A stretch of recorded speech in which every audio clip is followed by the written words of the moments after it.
Well, thank you very much.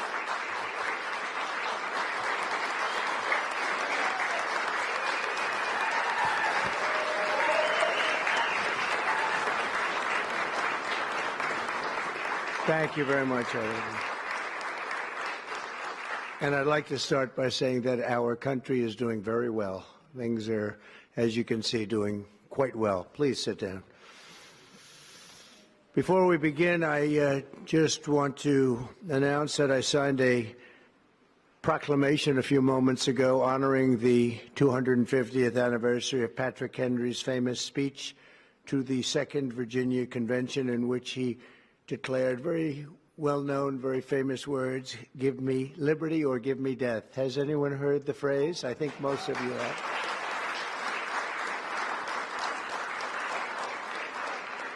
And moments ago, I also signed an executive order to dramatically increase production of critical minerals and rare earths. It's a big thing in this country, and as you know, we're also signing agreements in various locations to unlock rare earths and minerals and lots of other things all over the world, but in particular Ukraine. We're doing very well with regard to Ukraine and Russia, and one of the things we are doing is signing a deal very shortly with respect to rare earths with Ukraine, which they have tremendous value in rare earth, and we appreciate that.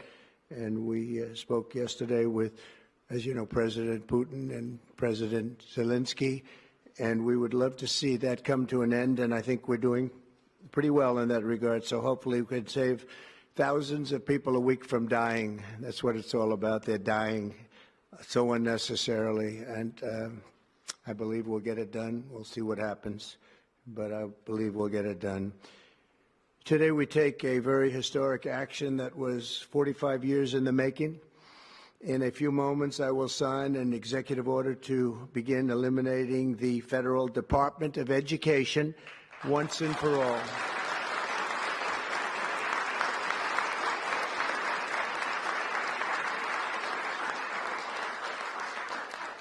And it sounds strange, doesn't it? Department of Education, we're going to eliminate it, and everybody knows it's right. And the Democrats know it's right, and I hope they're going to be voting for it, because ultimately it may come before them, but everybody knows it's right, and we have to get our children educated. We're not doing well with the world of education in this country, and we haven't for a long time. And we're pleased to be joined today by the woman who I chose because she's an extraordinary person. And hopefully she will be our last Secretary of Education, Linda McMahon. Linda, thank you. Thank you very much. That's another interesting statement. It's an interesting opening, right? But it's true, and it's been amazing how popular this has been. I tell people that this is what I'm doing today, and they say, "Oh, it's about time." Everybody says it. Republicans and Democrats have said it. They're all saying it. Also with us are some terrific people. Governors Greg Abbott. Greg, thank you very much. Governor Ron DeSantis, thank you very much, Ron. Mike Braun, congratulations on your victory, Mike. That was a big one. Mike DeWine, thank you very much, Mike. Jeff Landry. Jeff, thank you very much, Jeff. Bill Lee, thank you. Governors, all governors. Brad Little. Brad, thank you very much. Where are you, Brad? Hi, Brad. Jim Pilan, thank you very much, Jim. And Kim Reynolds. These are all people very interested in education. And I even see Dan Patrick over there, my friend Dan Patrick. We're joined also by Representatives Tim Walberg and Virginia Fox, Rick Allen, Michael Rulli, and again, Dan Patrick. Thank you very much, Dan. You've been a great friend of ours. And State Attorneys General Ken Paxton. Ken, I see you there.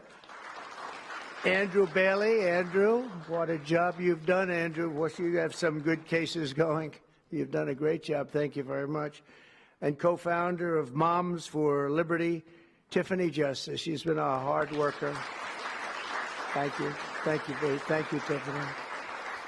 When President Carter created the Federal Education Department in 1979, it was opposed by members of his own cabinet, as well as the American Federation of Teachers, the New York Times editorial board, and the famed Democrat Senator Daniel Patrick Moynihan. History has proven them right, absolutely right. After 45 years, the United States spends more money on education by far than any other country, and spends likewise by far more money per pupil than any country, and it's not even close. But yet we rank near the bottom of the list in terms of success. It's an amazing stat. Those are two stats you don't want: the most money spent per pupil, and you're at the bottom of the list. And that's where we are, like it or not, and we've been there for a long time. 70% of 8th graders are not proficient in either reading or in math. 70%. 40% of 4th graders lack even basic reading skills, can't read. Students in our public elementary and middle schools score worse in reading today than when the department opened, by a lot. In Baltimore, 40% of the high schools have 0 students who can do basic mathematics. Not even the very simplest of mathematics. I said, give me your definition of basic, and they're talking about like adding a few numbers together. Despite these breathtaking failures, the department's discretionary budget has exploded by 600% in a very short period of time, and it employs bureaucrats in buildings all over Washington, D.C. And as a former real estate person, I will tell you, I ride through the streets of Washington and it says Department of Education, Department of Education. I said, how do you fill those buildings? It's crazy what's happened over the years. I'm pleased to report that after offering these federal employees 2 generous buyout options, and they were very generous, and they're good people, but they were very generous. My administration has initiated a reduction in force, and we're already cutting numbers that were really surprising to a lot, that we were able to do it so successfully. And we've cut the number of bureaucrats in half. 50% have taken office, which is great. Thank you.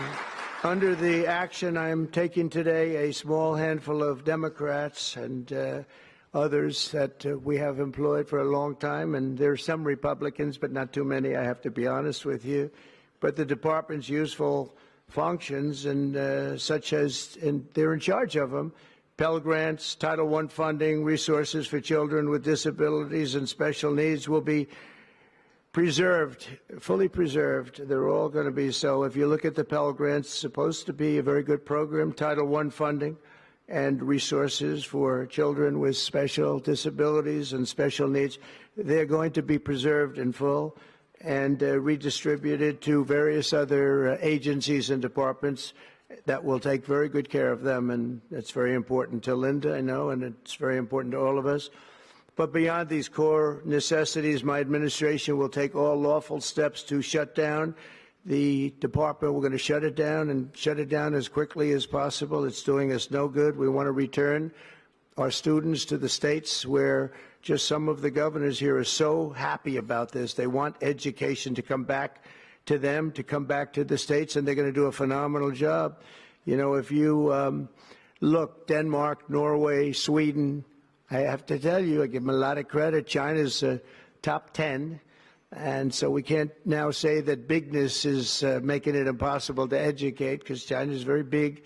But you have countries that do a very good job in education. And I really believe, like some of the governors here today, from states that run very, very well, including a big state like Texas, but states that run very well are going to have education that will be as good as Norway, Denmark, Sweden, and those top, Finland, those top countries that do so well with education. I think they'll do every bit as well. And what do you think about that, Governor? Do you agree? I think so. Ron, do you agree? I think so. Florida? Iowa? That's right. I really believe that. They'll be as good as any of them.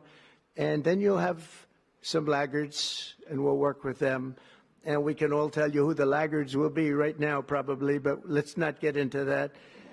But we'll work with them, and we're going to make them, they'll do a job. I think they'll do a job, and they'll go to sections of the state. For instance, New York, you'll have a Manhattan, and you'll have a Suffolk County, and you'll have Nassau County, and you'll have Westchester County. You'll do 4 or 5 or 6 of them. You have upstate New York, and those counties, I think, are going to do very well. And I think ultimately Manhattan should do very well. But we'll break it down into sections, and I think it'll be really, really good. And they're going to be probably the tougher ones, but I think they have a chance to do really well. But we're going to be returning education very simply back to the states where it belongs, and this is a very popular thing to do, but much more importantly, it's a common sense thing to do, and it's going to work. Absolutely, it's going to work. And I can tell you from dealing with the governors and others in the state, they want it so badly. They want to take their children back and really teach their children individually. Probably the cost will be half, and the education will be maybe many, many times better. So we look forward to this. I want to just make one little personal statement. Teachers, to me, are among the most important people in this country, and we're going to take care of our teachers. And I don't care if they're in the union or not in the union. That doesn't matter.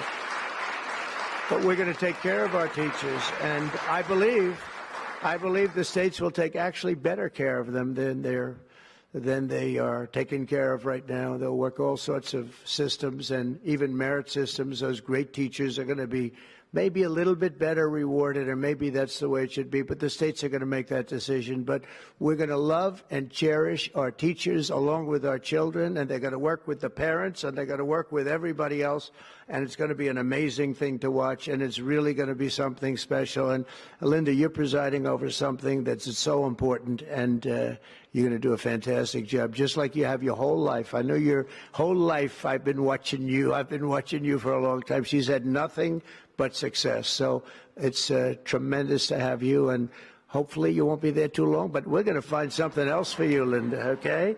So this will conclude what we are talking about with respect to our most cherished group of people, and that's our children. We want to have our children well educated. We want them to love going to school. We have examples of it. Look at those beautiful, bright-eyed faces. They are so smart. They're so smart. And with that, I'm going to come down, and we're going to sign a very important document, and we're going to be on our way. People have wanted to do this for many, many years, for many, many decades. And I don't know, no president ever got around to doing it, but I'm getting around to doing it, so thank you very much.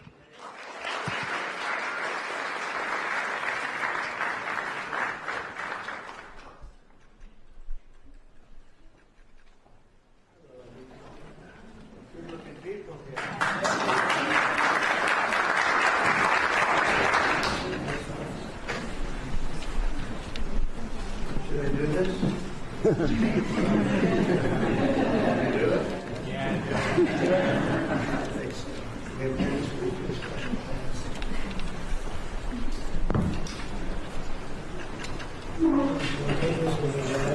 was very lucky. I signed another document that turned out to be very good for the country, and I said, let's use that same pen. I don't know, is anybody superstitious? Ron, are you superstitious? Let's use that same pen.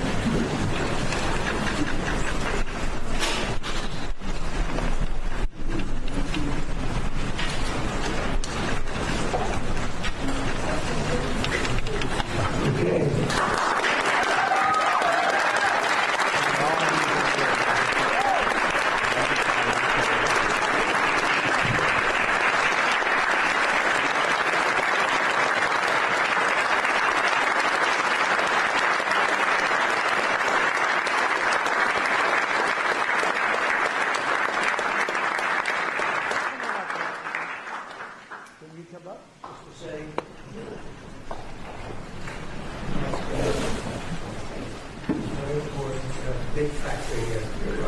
Good luck.